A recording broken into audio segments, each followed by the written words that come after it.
Assalamualaikum warahmatullahi wabarakatuh. Alhamdulillahirabbil alamin wassalatu wassalamu ala asyrafil anbiya'i wal mursalin wa ala alihi wa ashabihi ajmain, amma ba'd.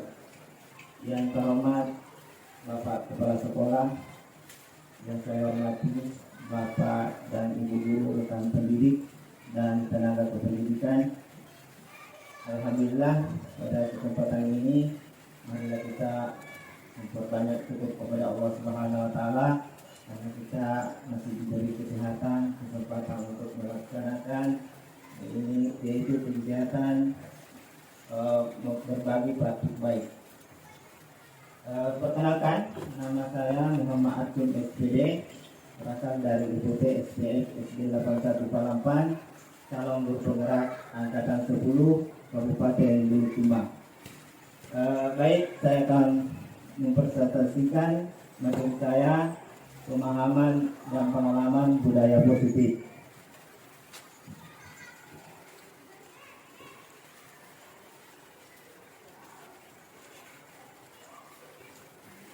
Sebelum saya lanjut lebih jauh tentang budaya positif, saya ingin bertanya dulu kepada Bapak Ibu, apa sih yang dimaksud dengan budaya positif? Ada yang tahu, Bapak Ibu, apa yang dimaksud dengan budaya positif?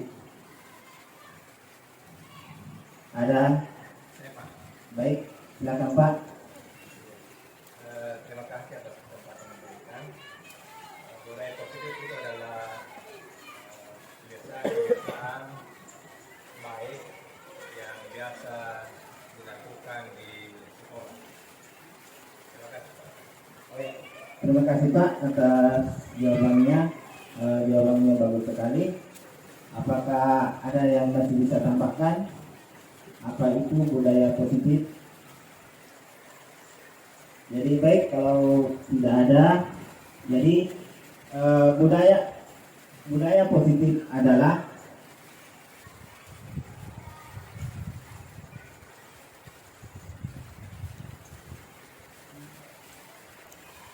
budaya positif adalah suatu keyakinan-keyakinan dan kebiasaan-kebiasaan di sekolah yang berpihak pada murid agar murid dapat berkembang menjadi pribadi yang kritis, penuh hormat dan bertanggung jawab. Itulah budaya positif. Selanjutnya, jadi yang dimaksud dengan budaya positif adalah perwujudan nilai-nilai keyakinan-keyakinan dan kebiasaan-kebiasaan di sekolah yang berpihak pada murid agar dapat berkembang menjadi pribadi yang kritis, penuh hormat dan bertanggung jawab. Inilah yang dimaksud dengan budaya positif. Jadi konsep kunci dalam modul budaya positif. Jadi ada 7 konsep kunci dalam modul budaya positif. Yang pertama, perubahan paradigma belajar. Yang kedua, disiplin positif. Ketiga, motivasi perilaku manusia. 4, kebutuhan dasar. 5, posisi kontrol restitusi. 6, keyakinan kelas. 7, segitiga restitusi. Jadi ada 7 konsep kunci dalam budaya positif. Ini yang saya sampaikan. Yang pertama, perubahan paradigma baru. Pembelajaran dengan paradigma baru dirancang berdasarkan prinsip pembelajaran yang terdiferensiasi, sehingga setiap siswa belajar sesuai dengan kebutuhan dari tahap perkembangannya untuk mewujudkan profil pelajar Pancasila. Jadi kita di sini sebagai itu pembelajaran paradigma baru, yaitu dengan pembelajaran berdiferensiasi. Di sini Bapak Ibu, kita melaksanakan dengan banyak metode yang kita lakukan, dengan cara hanya kita tidak difokuskan dengan hanya satu metode saja dalam pembelajarannya. Misalnya metode pembelajaran metode ceramah. Maka itu harus kita bervariasi di dalam menyampaikan materinya sebentar dengan menyampaikan materi pembelajaran kepada peserta didik kita. Tidak kita terfokus pada satu metode. Jadi banyak metode yang ingin kita lakukan untuk menyampaikan pembelajaran kita kepada peserta didik kita sesuai dengan gaya belajarnya anak. Kita di sini sudah bahkan sudah kita lakukan di kelas kita, yaitu dengan banyak melakukan survei kepada peserta didik kita, gaya belajar apa yang kita pakai. Jadi sudah kita lakukan, bahkan sudah bagi instrumen bahwa ini peserta anak didik kita ini misalnya auditori yang kedua apalagi kinestetik, yang selanjutnya visual. Jadi itulah gaya-gaya belajar yang dijadikan seperti itu metode kita memberikan pembelajaran kepada peserta didik kita. Jadi kita tidak terfokus satu metode, jadi banyak metode yang kita pakai. Kalau misalnya dia suka mendengar, ya kita kasih kelompokkan kepada peserta didik kita untuk mendengar. Jadi banyak metode yang kita pakai. Melihat, kinestetik, yaitu melihat dan mendengar. Jadi itu pembelajaran yang berdiferensiasi. Jadi pembelajaran paradigma baru memastikan praktik pembelajaran yang berpusat pada murid, yang mana setiap murid belajar sesuai dengan kebutuhan dan tahap perkembangannya. Itulah yang kita laksanakan dengan cara pembelajaran berdiferensiasi. Ini Bapak Bu, perubahan paradigma. Ada kegiatan kepalan tangan. Jadi ada A dan B, ada teman yang kelola bertindak sebagai A dan B. Sobeklah secari kertas kecil, tulislah benda atau sesuatu yang sangat berharga untuk Anda, letak di salah satu tangan Anda dan genggam benda tersebut dengan segala daya. Buatlah sebuah kepalan. Jadi teman B akan mencoba dengan sekuat tenaga dengan berbagai cara untuk meminta. Jadi saya inginkan Bapak Ibu memperhatikan ini, ada yang bertindak sebagai A dan ada yang bertindak sebagai B, berpasangan. Jadi Bapak Ibu berpasangan, seakan-akan ada yang bertindak sebagai A, yaitu menggenggam sebuah kertas di kepala tangannya. Jadi ada yang bertindak sebagai B, yang ini sebentar bagaimana caranya ini yang kita genggam ini benda yang berharga, dia bagaimana caranya supaya dia bisa mengambilnya, apakah dia caranya membujuk atau mengancam, menghardik atau merayu atau bahkan menyuap Bapak Ibu. Jadi saya kira bisa dipraktekkan ini Bapak Ibu, masing-masing berpasangan mengambil, ada yang bertindak sebagai A, ada yang bertindak sebagai B. Ya, silakan Bapak Ibu. Ya. Kalau Ibu Nurmi bertindak sebagai A, misalnya seakan-akan saja menggenggam sebuah kertas lah. Benda itu, genggam kertas itu yang sangat berharga menurut Bapak Ibu. Ya. Bersama semua Pak atau bersama? Iya, bisa bersamaan.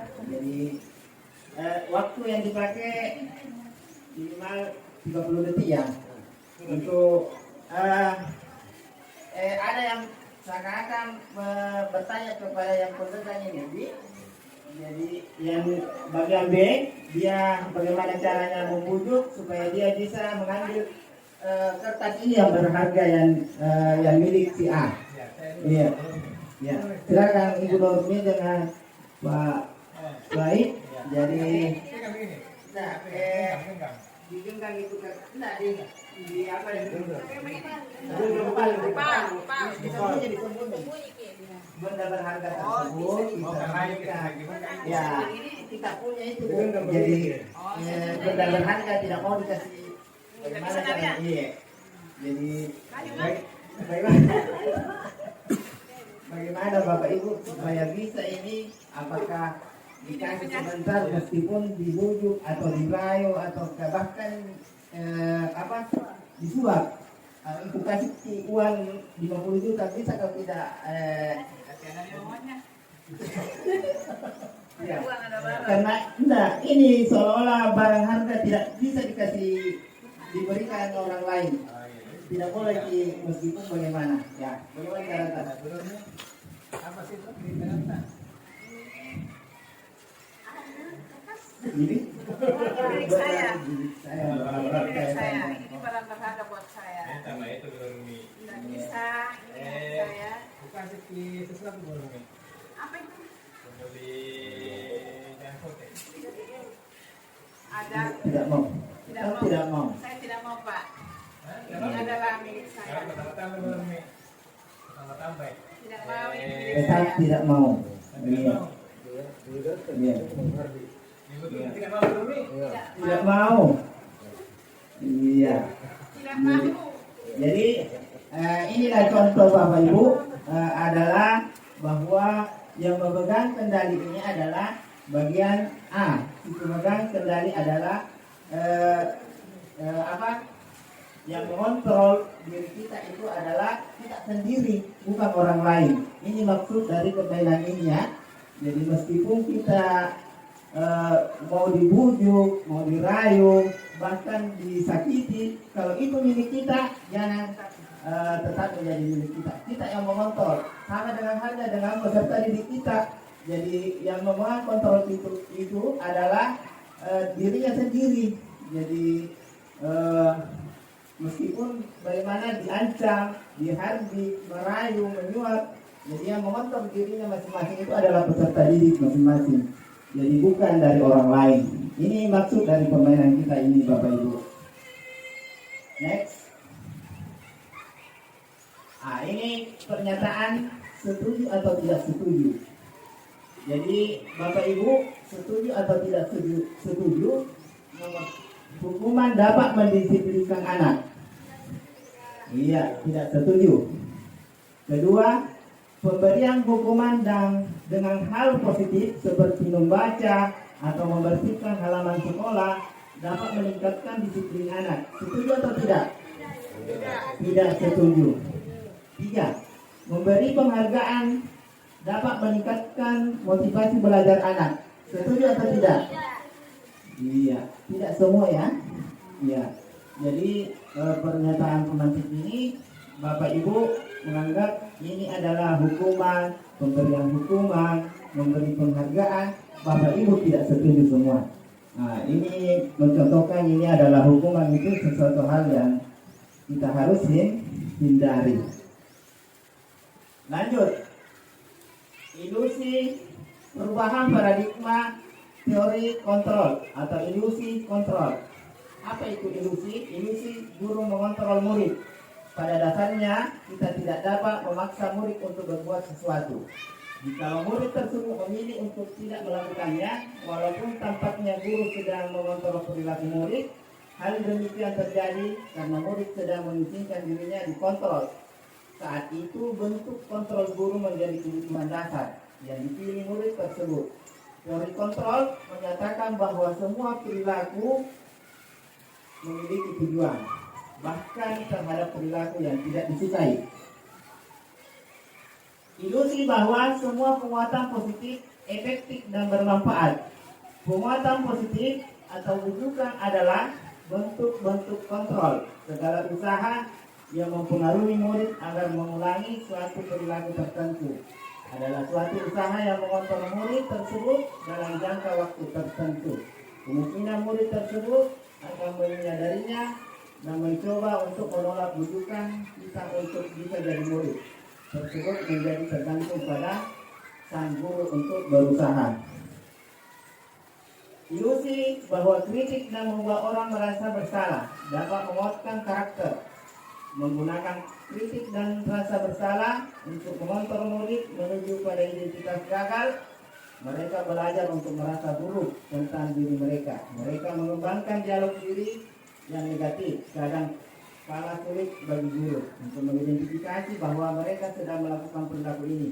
Karena sering guru cukup menggunakan suara halus untuk menyampaikan pesan negatif. Ilusi bahwa orang dewasa memiliki hak untuk memaksa. Banyak orang dewasa yang percaya bahwa mereka memiliki tanggung jawab untuk membuat murid-murid tersebut hal-hal tertentu. Apapun yang dilakukan dapat diterima sebuah kemajuan berdasarkan sebuah pengukuran kinerja. Pada saat itu, dewasa menyadarinya bahwa perilaku memaksa tidak akan efektif untuk jangka waktu yang panjang dan sebuah hubungan permusuhan akan terbentuk.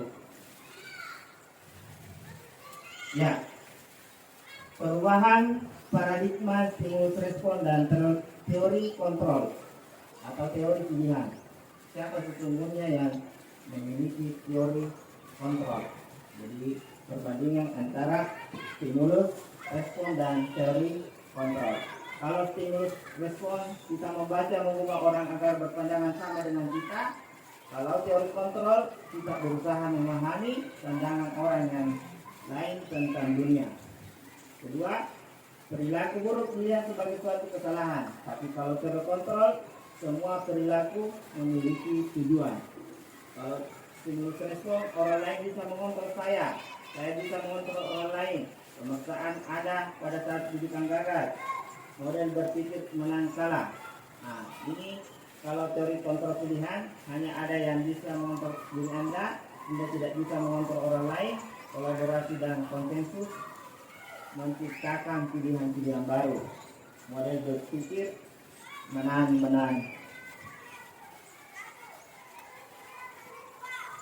Jadi disiplin positif. Disiplin positif dalam kita menggunakan kata disiplin dimaknai menjadi sesuatu yang dilakukan seseorang pada orang lain.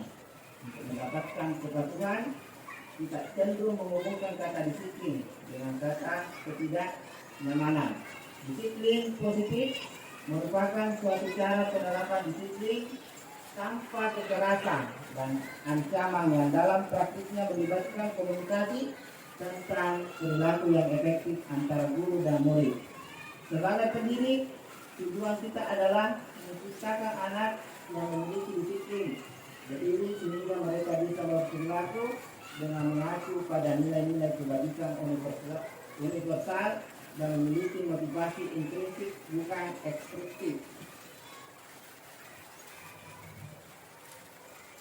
Motivasi perilaku manusia ada 3 untuk menghindari ketidaknyamanan atau hukuman. Murid melakukan disiplin diri karena ia takut dihukum. Untuk mendapatkan imbalan atau penghargaan dari orang lain, murid melakukan disiplin karena hanya takut dihukum. Ini merupakan motivasi eksternal. Menghargai nilai-nilai kebajikan diri sendiri. Murid melakukan disiplin diri karena sadar akan nilai kebajikan dirinya. Motivasi bersifat internal bukan eksternal. Lanjut. Jadi ini 5 kebutuhan dasar manusia.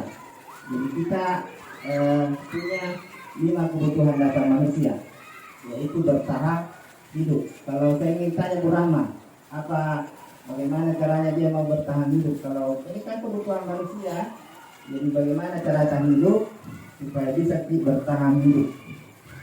Bu Rahma?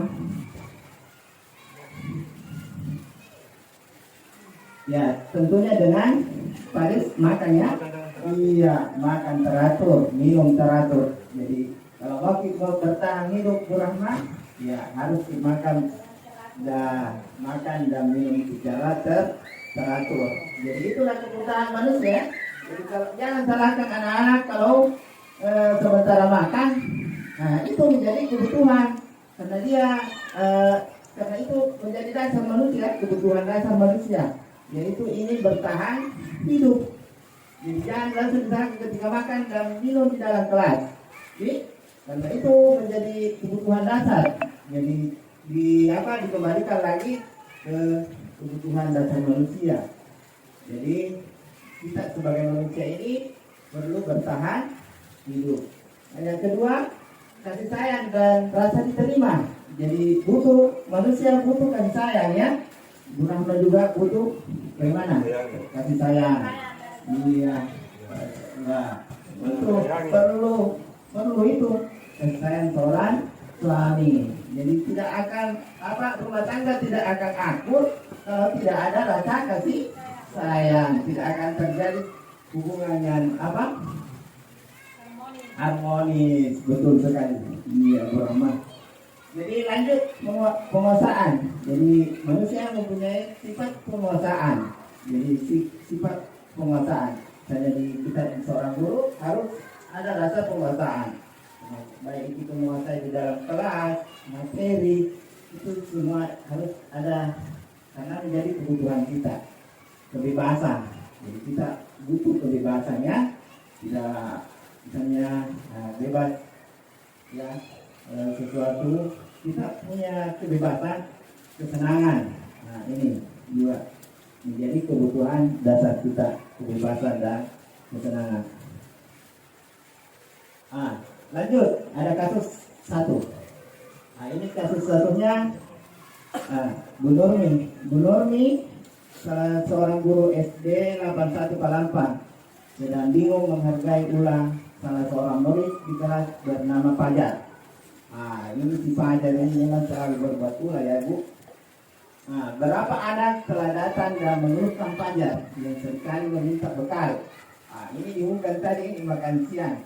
Mereka makan siang mereka dengan paksa. Jika Anda menghadapi situasi seperti Bu Nurmiati, apakah yang Anda lakukan? Menurut Anda kira-kira apa alasan Fajar melakukan hal tersebut? Apa kira-kira? Ada yang bisa tenang-tenang? Karena motongin CCTV, masalahnya temannya. Jadi menurut Faris karena motongnya dicicip makanannya temannya. Iya, jadi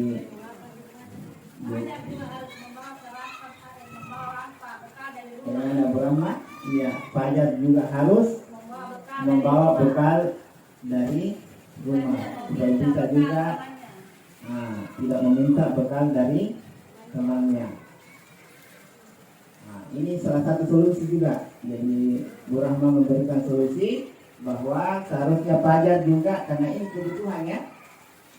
Makanan itu kebutuhan. Itu tadi kebutuhan manusia.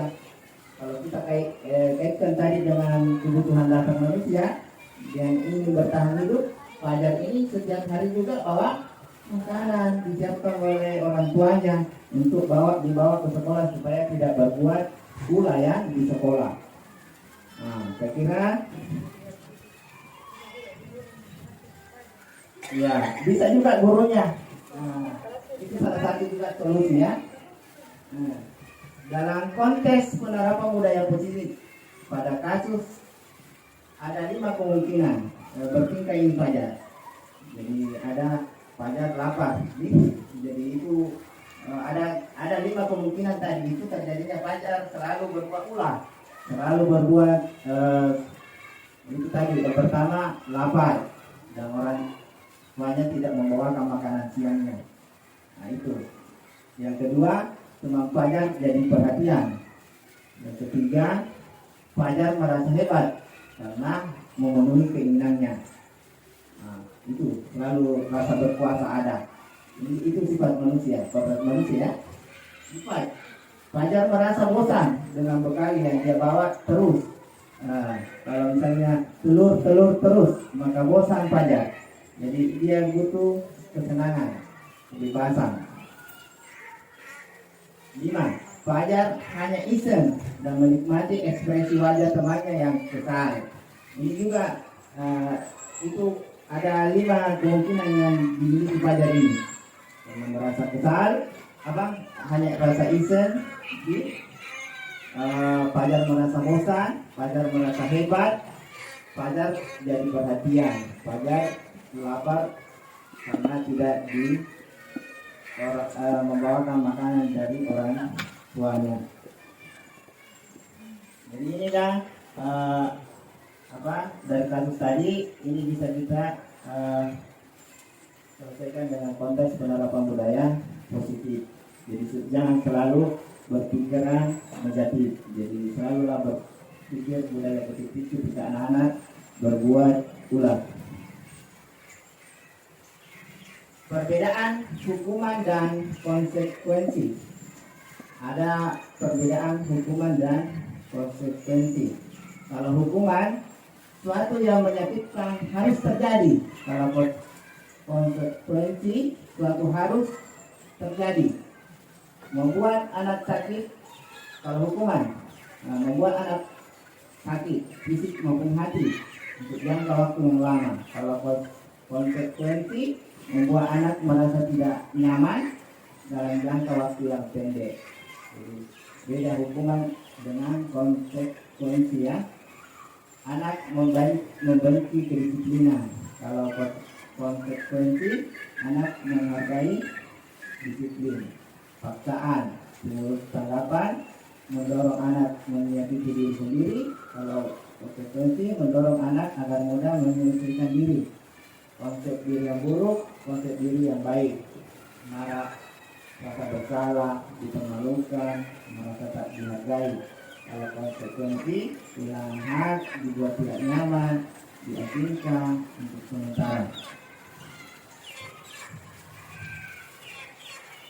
Ya, konsep disiplin dengan identitas sukses. Konsekuensi, penguatan jangka pendek, perlu monitoring, berkelanjutan, stimulus respon, murid menghormati peraturan, kehilangan waktu untuk merenungi kesalahan. Kalau restitusi, murid bertanggung jawab untuk perilakunya. Fokus pemecahan masalah jangka panjang, murid menghormati dirinya dan orang lain.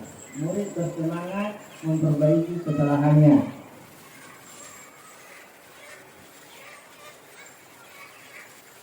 Ini identitas gagal atau hukuman. Kalau identitas sukses, disiplin.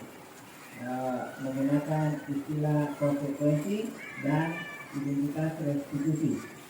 Jadi kalau identitas gagal itu selalu berdasar pada hukuman ya. Jadi kalau mau identitas sukses harus menggunakan konsekuensi dan restitusi. Contoh, suatu hal yang menyakitkan harus terjadi, ini hukuman. Tidak nyaman, korban mendapatkan keadilan, murid anak akan tersakiti, perilaku wasit agresif meningkat. Kalau konsekuensi, suatu harus terjadi, tidak nyaman, restitusi merupakan hal pilihan. Ciri restitusi yang membedakan dengan program disiplin yang lain. Jadi restitusi bukan untuk menebus kesalahan, namun untuk belajar dari kesalahan. Jadi restitusi memperbaiki hubungan. Restitusi adalah tawaran, bukan paksaan. Restitusi menuntun untuk melihat ke dalam diri. Restitusi mencari kebutuhan dasar yang mendasari tindakan. Restitusi diri adalah cara yang paling baik. Restitusi fokus pada karakter bukan tindakan. Restitusi menguatkan dan fokus pada solusi. Restitusi mengembalikan murid yang berbuat salah pada kelompoknya. Ini keyakinan kelas. Mengapa keyakinan kelas? Mengapa tidak peraturan kelas?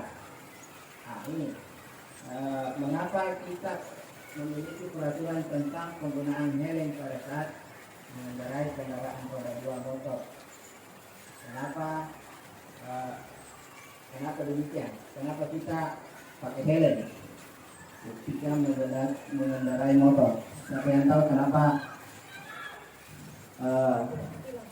Supaya tidak ditilang. Ada alasan lain? Untuk satu orang dulu, bapak, ibu pak, untuk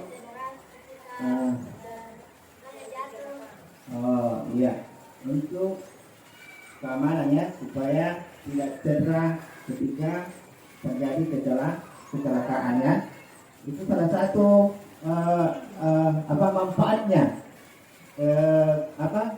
kita menggunakan helm. Jadi jangan ketika pakai helm hanya taunya aturan supaya tidak ditangkap polisi. Padahal kita punya keyakinan bahwa ketika kita pakai helm kita manfaatnya ke diri kita sendiri ya. Kita yakini itu bahwa helm kita sangat bermanfaat bagi dalam diri kita supaya tidak cedera ketika jatuh. Itulah punya keyakinan dalam diri kita. Jadi Bapak Ibu, ketika jangan bahwa ada aturan seperti ini, tidak mau Kak kita tidak ditangkap. Kita punya keyakinan bahwa pakai helm ini ada manfaatnya dalam diri kita. Ya. Jadi jangan ketika kenapa bukan aturan di dalam kelas? Karena itu tadi mau disadarkan kepada peserta didik kita. Jangan ketika mau dengar peraturan, seakan-akan selalu berdasar pada hukuman, bukan pada keyakinan. Bahwa di sini kita kaitkan bahwa keyakinan itu sangat bagus untuk diterapkan di kelas kita, supaya ini punya keyakinan di dalam diri peserta didik kita, bahkan dalam diri kita juga seperti itu. Kita punya keyakinan misalnya ketika kita dalam sudah diamanahkan menjadi seorang guru, maka kita punya keyakinan bahwa ketika kita menjalankan aktivitas kita sehari-hari, itu sebuah amalan yang sangat berdampak pada dalam diri kita masing-masing. Saya kira itu jadi keyakinan ini sudah dipahami ya Bapak Ibu, bahwa ketika kita yakin dengan dalam diri kita, jangan menganggap sebuah aturan. Ini bagaimana pembentukan keyakinan kelas. Kalau keyakinan kelas lebih abstrak ya dari peraturan.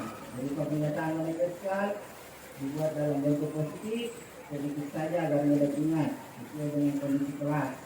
Kalau agar mudah diterapkan. Semua warga kelas dilibatkan saat membuat keyakinannya. Semua warga di kelas kita harus ketika kita buat harus dilibatkan peserta didik kita Bapak Ibu, supaya ketika ada kesalahannya nanti kita ingatkan bahwa kamu tahukah kamu dulu berbuat keyakinan seperti ini. Ketika dia berbuat salah, kita ingatkan keyakinannya.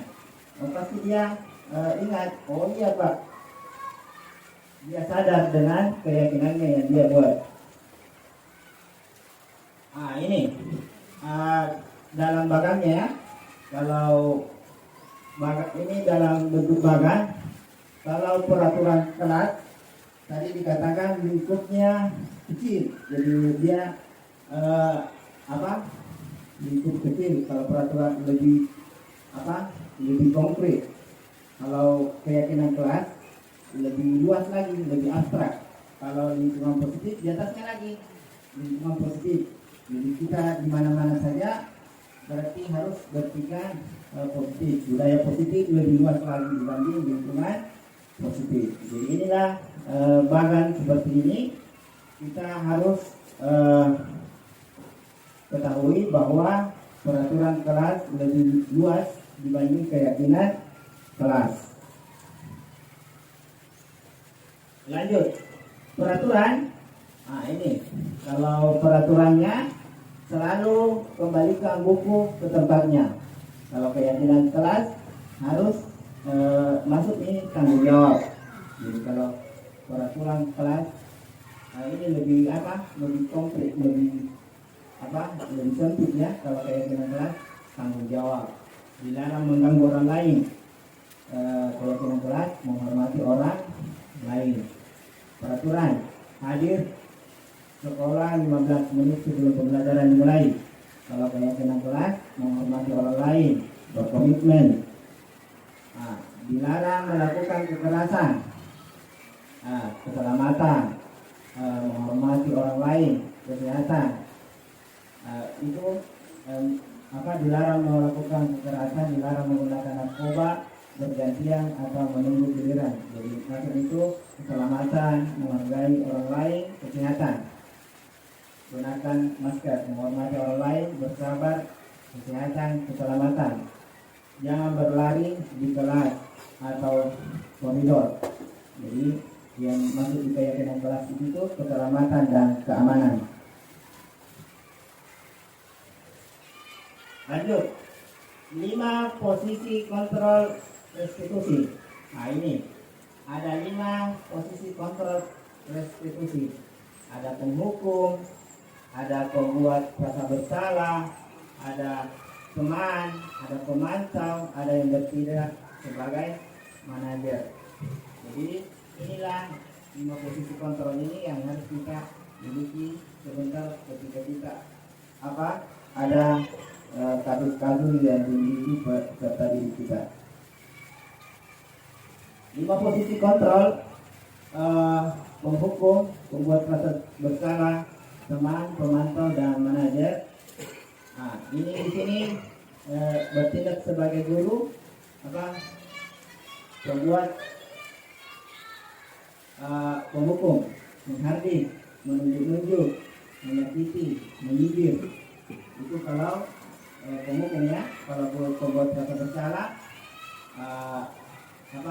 berceramah dan mengatakan unek-unek, seharusnya kamu begini, seharusnya kamu ibu kecewa, bapak kecewa.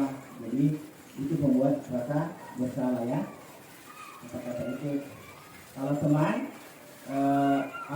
membuat alasan-alasan. Kalau kita bertindak sebagai teman, membuat alasan-alasan dulu untuk mengadili peserta didik kita. Memantau, menghitung dan mengukur. Kalau manajer mengajukan pertanyaan-pertanyaan. Inilah 5 posisi kontrol. Tugas. Ada tugas Bapak Ibu. Saya ajukan pertanyaan-pertanyaan. Apakah ini termasuk penghukum ataukah rasa bersalah, ataukah pemantau, ataukah manajer? Jadi kita masukkan tadi ke 5 posisi kontrol. Saya tanya pertanyaan yang pertama, Bapak Ibu, saya kecewa sekali dengan kamu. Tadi membuat rasa bersalah. Iya, membuat rasa bersalah. Kamu tidak pernah benar melakukannya. Kamu tidak pernah benar melakukannya. Membuat rasa bersalah atau penghukum. Penghukum. Ya, kita dilihat. Ayolah lakukan dengan Bapak Ibu. Apa ini? Teman. Bertindak sebaik teman. Apakah kamu dapat mendapatkan stiker bintang hari ini? Bagaimana kamu bisa? Apa itu? Apakah kamu mau mendapatkan stiker bintang hari ini?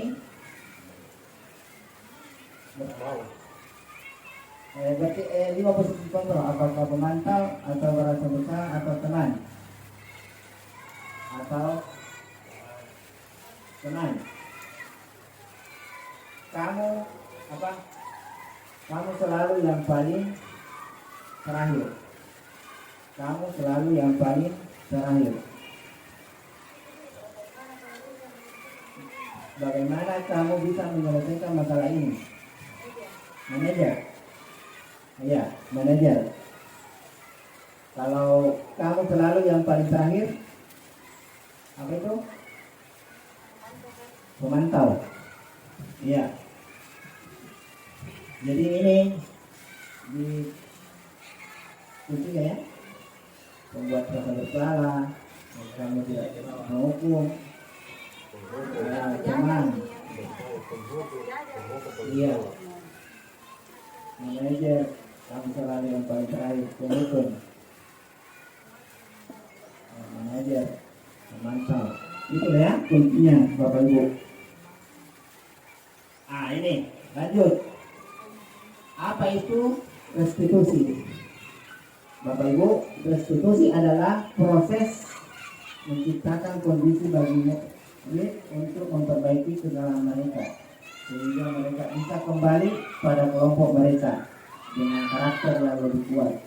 Restitusi juga merupakan proses kolaboratif yang mengerjakan murid untuk mencari solusi untuk masalah mereka dan membantu murid berpikir tentang orang seperti apa yang mereka inginkan menjadi tujuan mulia dan bagaimana mereka harus memperlakukan orang lain.